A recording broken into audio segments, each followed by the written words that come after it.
trying to figure right from wrong. And the tears been falling for so long. But the more you try to work it out, it seems you're going around in circles. But your best is yet to come. Activating success. Activating success. Activating success. Activating success. Get on your feet, hold your head. Welcome to a new and exciting episode of Activating Success. Today is a new day. Make up your mind to be productive. Say positive things to yourself. Say positive words to yourself every day when you wake up.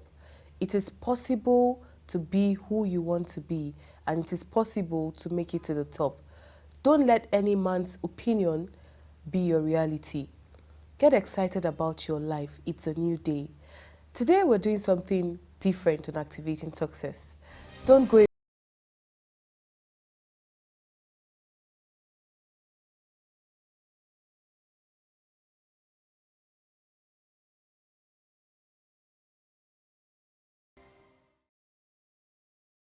Welcome to Activating Success, Benita Shuluwa. Thank you, love. Welcome to Activating Success, Joy Idoko. Thank you very much. I'm so happy to have you here. We're happy to be here. Glad to be here. Okay, are there shortcuts to success, Benita? Oh no, I do not believe there are shortcuts to success. I think that everyone has to identify their strengths and work towards it, pray about it, forge ahead, be determined. You know, put your thoughts together. You cannot be successful if you're scattered and you're all over the place. So it's identifying what what you want to do, who you want to be, and being determined about it and going for it. Go, go, go, go, go. Yeah, I like and that. then pray. I mean, nothing comes without prayer. So True. at the end of it all, you put it together and you put it in prayer, and keep. We need God in everything. We do, absolutely. Okay, Joy, tell us about success. Success for me is a journey. It's about accomplishing what you really want. What is it that you really want? What is it? What's your passion? What's your purpose? Why are you here? Like here. What are the things that if you made happen would make you feel happy and fulfilled? So it could be what you do, as in what you're good at. Maybe you're a writer or a cook, and it's what you want to do. You want to be the best at it. Maybe it's you want to build a family and you want to have a happy home, be able to make your spouse and children happy. Maybe you want to lose weight and feel good about yourself. Maybe you want to grow your hair. It could be as little as that. But being able to see it through to accomplishment, for me, is success. I don't think success should be One dimension. yes, we should look at it from a monetary point of view. Oh, he has a lot of money. Oh, absolutely. Oh, he has a lot of houses, so he's successful. No. There's more to success than that. It could be impacting lives positively. Absolutely. So whatever you set out to do, whatever your goals are, for you to be able to focus, be consistent, wake up every morning, build on it, go closer to it until you get there. So mounting every challenge. You might fail 5, 6, 7 times, but you keep going until you make it happen. For me, that's success. Wow. Okay. Talking about our society today, a lot of single ladies are not do not earn as much respect as married women. Why is it so? What do you think about that? Unfortunately, I would say that our society is quite prejudiced when it comes to women, marriage, and the single girl and all of that. And judgmental, for lack of a better word to use, and critical, if I may say. But I think that respect begets respect. It should not just be on the basis of you're married, I'm single. It cuts across. If I respect you, if I respect you, I believe I I deserve your respect. So respect earns respect, or respect begets respect, or however you want to say it. So I think that if I'm out there, if I'm respecting myself, I think that the next person should respect me as well. I don't think that there are barriers to who should be respected. So I totally disagree with marriage being a yardstick for respect or being married, but that's the way our society is, and I'm hoping that it will change very soon. I'm looking forward to that change, so hopefully. What do you think about that, Joy? She said she's looking forward to change. Yes, Change I has am. come, so we hope that is part of the In any case, marriage is not an achievement. It's a union, a partnership. Absolutely. It's one of those steps you take in life when you get to a particular point of emotional maturity and you want to build a family and a life with someone. Yeah? And I don't think that it should be the basis for judging that, oh, this person deserves deserves respect. There are a lot of single ladies who have earned the right to be respected. They have put food on their table. They have built businesses. Very hard. Absolutely. They have done things that have added value to society. They've built themselves to a point of relevance positively in their society. I don't see why you have to be a missus To be respected. Don't get me wrong, I respect the institution of Marriage. It's Noble. It's noble and it's imperative that at some point we all, go into that institution. But the truth is, it shouldn't be the yardstick for measuring who you respect. There should be more serious yardsticks for measuring respect, because there's some married women who don't even deserve the respect. That's the truth, and as long as someone, like she said, as long as I respect myself, I expect that you should accord me the same thing. It's just that we live in a society that is stereotyped, and then at the same time we Highly. have lost our sense of individuality as women. We've allowed the society to define who we are, forgetting that God had defined us from the beginning, giving men and women different responsibilities in creation. So for me, I think if we find that, then we find where we went wrong, and then we can come back to it also. Okay, like a great man once said, that it is the way you place yourself you are prized. Absolutely. What do you have to say about how young women dress these days? Oh, wow. That's a very tricky question, because there's so many things you see, there's so many things going on. We've evolved, there's so many borrowing from different cultures, different places. But I think that, for me personally, there's an appropriate style of dress or an appropriate way to dress for every occasion.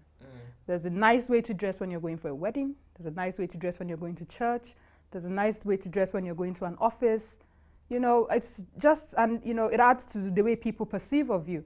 You can't be going to a wedding or going to church and then you're all cramped up in minis and, I think it's inappropriate. So I think that for every occasion, for every place, for everything that you're doing, there's a nice approach to it. Now, looking good, dressing well, looking presentable has nothing to do with money. Doesn't have to be expensive. It has to be decent, and it has to represent you well as a person. So I think that it's one aspect that a lot of people should pay attention to, because what you put out there is what you receive. True. So even with your 500 or 1,000 naira. Oh, Ankara, absolutely. With your 200 slippers, trust me, you would look really nice if you put it all well together. Nice Ankara you're wearing, nice slippers, have your hair done. It doesn't have to be extensions. She has natural hair. We have. It doesn't have to be all of that. You can have your natural hair packed neatly. It's all about being decent, being neat, and being presentable.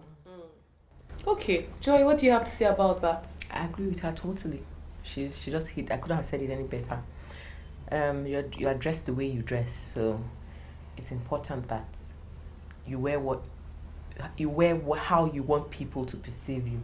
And once you're comfortable really in your own skin, for me, I'm not the type to judge, but yes, some people can get too extreme. You're like, okay, what in the world is this? But as long as you're comfortable and you don't mind the reaction you get from how you look, then it's fine. But it's important that we apply a lot of decency to how we look when we present ourselves Because to the people. way you are Dressed. dressed. It's how you're dressed. Absolutely. Nice. Okay, talking about weight loss. He used to be very big. Huge. Size 20. 22. 22. I got to 22. Well, I Oh, stayed wow. on 22 maybe for like a month. Oh, I wow. didn't let that sink in. Oh, wow. So, what size do you wear now? 12 actually, but I'm still working on it. Are you sure? 12 or 14? No, I wear 12. Okay, I'm just kidding. I wear 12. Well, my wardrobe tells me that I wear 12. Mhm. But I'm working on getting to a 10, so I have some size 10 dresses I bought. Okay, so and I'm how looking did at you them every get day. here from size 22? Okay, so I don't know how I got there, honestly, but I know I Sorry. ate my way there. I can assure you. Mm-hmm. I ate my way to size 22. You cut off Wow. carbohydrates. And yeah, what I did was I started working out. And because I find the gym very boring, I decided to do something I love. So I do dance fitness. And that's all I've done. And then, of course, I changed the way I eat. I don't diet. I eat healthy. I just substituted some meals. I still eat like really cool, delicious meals, but I substituted a few things. Like I won't swallow eba or pounded jam anymore. Well, rarely. I'll rather have oat flour, and then I won't have like regular white rice. I'll rather have brown basmati rice or bulgur wheat. I find it really nice. Substituting it is not like like punishing myself. I enjoy it. I found fantastic recipes I can make that goes very well with my system. You're a weight loss consultant, right? Is that what they call Yeah, it? with detox. Okay. So, do you have a website or something for people who are looking forward to losing weight? Okay, well, I have a blog site where I write a bit about weight loss and detox and healthy living. It's www.100percentjoy.com. In words or in words. Okay. And then there's www.burnoutglobal.com where you can find out about the dance classes, the fitness classes, the detox program, and all that. Okay. Interesting. All right. So, I'm sure you have lots of clients already. Oh yes, a lot of people who want to work on their weights, but the truth is, And have they seen results you already? get people who are really serious and you get amazing results. Some of them are actually threatening my business because they're beginning to lose more weight than I have lost. So I'm like, okay, come on, don't push me out of the market. But then some come, they want to lose weight, but they want magic. They want like a quick fix. You tell them, oh, you have to do a detox for a few days. You're not going to eat. You're just going to take food. And they're like, okay, I'll do it. And then the next day, they're like, oh, I've eaten Indomie or I've eaten yam. And they don't even go back to eating something healthy. They go back to what you're trying to get them out of. And then some just want quick fixes. Don't you have anything that I can just take and I'll be slim in a month? Sorry. There are no quick fixes to weight loss. You have to work hard at it. That's another thing that if you want success from, you have to take the journey. You have to. Yeah. You have to stay consistent. Work out every day. Your body's going to feel tired. You're not going to want to get out of bed to go and work out. But you know what? Get up and go. When you get there, you get with the groove. Yeah? And then you work out. And that's why I chose dance, because I love to dance. So, wake me up any hour of the day, I want to dance, you know? And then you're going to have to change your meals. You can't keep craving junk. And somebody tells you there are pills you could take or elixirs you could drink, and then if you drink them, even if you eat meat pie and pizza and everything, you're going to be slim. I'm sorry, except for those people like Benita who are just slim, and we need to do something about it. And no matter what they eat, they stay slim. Oh dear. If they are like me, who needs to work I out? think at some point. I'm maybe I'm sure. at some point. Okay. But right now. All right. Don't go.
of women out there allow men define who they are. People say things to, young ladies, you are impossible, you're not beautiful, you're dull, all manner of things. And, a lot of people out there believe what people have said about them. A great man once said that don't let any man's opinion become your reality. What do you have to say about people in that situation right now? I do not think that this is a question that is limited to man, as in men. I think it is something that happens even with women. Yeah. So people try to define you, be it a man, be it a woman. People just try to say, this is who you should be, this is who I want you to be it positively or negatively. But I think that in situations like this, it's about you as the individual. You have to be able to define yourself. You have to be able to figure out who you are. Nobody loves you more than you love yourself. So you have to go out, you have to look yourself in the mirror every day and come up with something. Who am I? Who does God say I am? What is it that makes me happy? What is it that will make me stand out? What is it that will make me be the best that I can be? And once you have answers to those questions, trust me, nothing any other person says really matters. All you'll be striving to do is be the best you can be a better person. For me personally, I just wake up and I want to be happy. I wake up and I want to be good to people. I wake up, I want to help where I can help.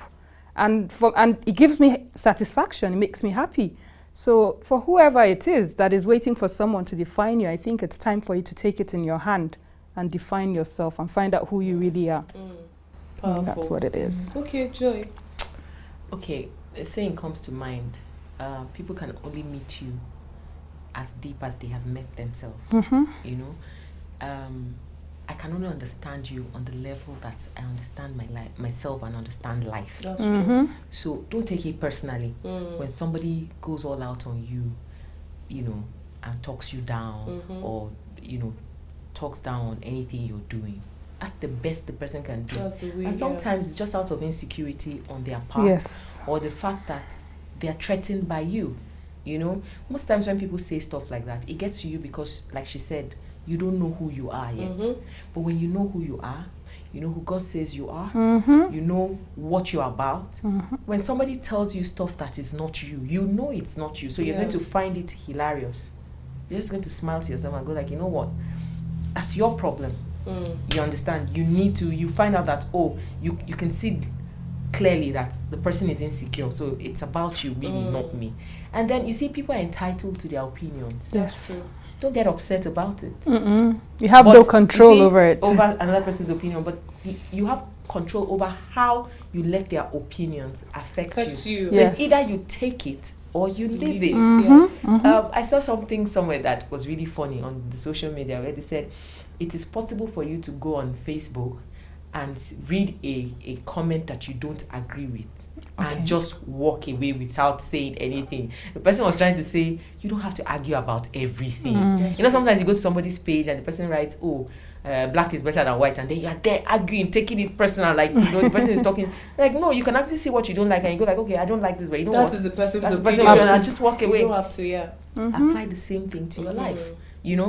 If somebody tells you something, instinctively that it doesn't go down well with who you are, or it's not what you are, it's not who you are, it's not who you're about, don't sweat it. Don't let anybody steal your joy. Don't let anybody steal your joy, because they take you give your power over to someone who you let define outside who you are. Come on, the person is a human being like you.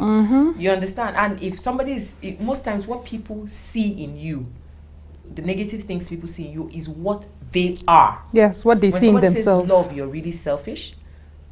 Please go and research it. The person is an amazingly selfish person. That's why she or he can recognize selfish. You can only recognize what you are in another person. So that's what I think.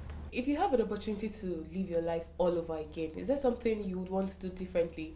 We'll start from Joy this time. Something I'd like to do differently. I love my life though. Everything I've gone through has built and shaped me up to the woman I've become. So I wouldn't quite say that I would change anything, except maybe I would have studied creative arts or something. Why? I'm in love with the arts, or maybe I shouldn't say I'd have studied the creative arts, but maybe I should have said I'd have gone for it earlier in life, you know, and not let the structure I grew up in had affected my decision about, you know, what I wanted to do. To study. What I wanted to study. Because I'd always wanted to do theatre growing up, but you know, my mom had always thought, no, you should do a professional course and all that. I think that's Because in those days, no parent exactly wants to see Yes. his or her child, Do you know, arts or and all that. music. So or maybe I should have, you know, pushed in a very respectable manner, pushed with so much respect and gone for what I wanted. I should have followed my heart. Let me put it. But it's not too late because, you know, I still am getting to do a lot it's of never things. That, too late. yeah, As long it's as never too there's late. So life. that's why I'm saying that I don't Yeah. think there's anything I want to change because I still have the opportunity. I still have Yep, life. I still have absolutely. youth on my side. So I still have time to still do the things that I You want to want do. to Maybe do. I just would have thought, okay, there is a lot I would have done, you know, from it. But it's okay. I like Okay, Benita, tell us. I do not think I would change anything. I'm educated. I love the way I am. I'm a happy person. I'm a jolly person. I'm doing well by the grace of God, business-wise as well. So I do not think that there's anything that I would change, but there's room for improvement and there's room for growth, which is something that comes every day. We grow every day, we learn every day. So every day is a learning process for me. So I take it, like I said earlier, I just want to be good. And at the end of it, when the time comes, like we all say, I want them to say she was a good person. She lived well, she was a good person. So that's it. Okay, for somebody watching you right now who needs an encouragement to work very hard and move to the next level, what word do you have for such a person? For such a person, I would say, identify your strength, because we all have strengths, we all have weaknesses. Identify your strength, work on your strength, improve yourself. There's room for improvement every day. And know who you are. The moment you know who you are, trust me, there's no stopping you. But above all, pray. Because with all of that, if you do not pray, there's nowhere else to go. So pray, pray, pray.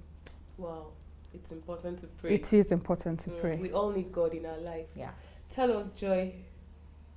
Well, my daily mantra is be the best version of you, believe in yourself, love yourself, and never give up on your dreams. You know, never give up on your dreams. No matter As what. long as no matter what you go through, get up every morning is a new day, a new opportunity to start all over again. Like she said, with God on your side, just keep pushing and going. Never give up until you get to that finish mark, and then you know that